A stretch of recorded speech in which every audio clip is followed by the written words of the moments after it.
Hello everybody. Not going to be showing my face today. I'm going to be making a cherry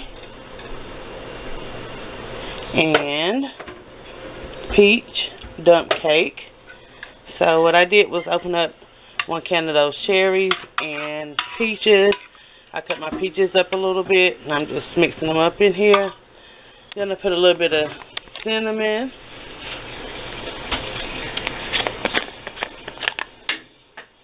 A little bit of ground cinnamon in here, not much. I'm going to mix that up a little bit.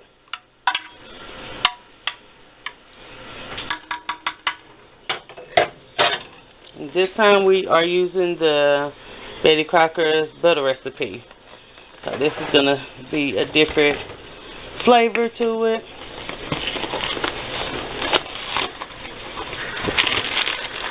This recipe out.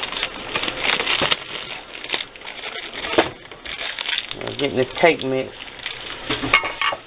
Now, will you do me a favor? Cut this bag open for me, because I got this tape on here. I'm going to have to fix this camera. So I have to hold it. So, guys, right here at the scissors, I got them. Just open that bag up for me. Cut it all the way open? Just getting this together.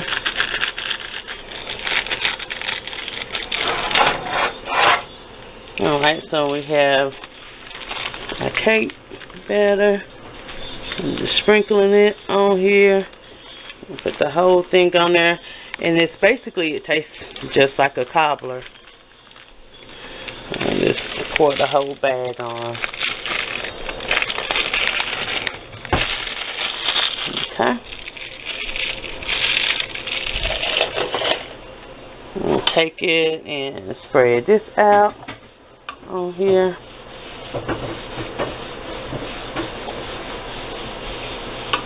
Try to spread it out evenly. This knife was actually for my butter.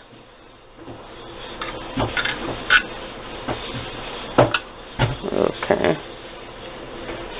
You spread it evenly out. Even as possible. This time I'm using the Walmart brand Real Butter, sweet butter, so it's not salted butter. Open up the whole pack of it on here and cut. Trying to film this and cut it at the same time, and it's tiresome. But you're gonna take your pieces of butter and you're just gonna put it on there. You're gonna keep going with it. So I will come back after I finish everything and post the video. Thank you guys for watching. Guys, so I finished getting the butter on here. Now it's going in the oven, and I will come back when everything's done. Okay, this is the finished product of the peach and cherry cobbler or dump cake. It's brown and tasty. So this is the finished product. Thank you guys for watching.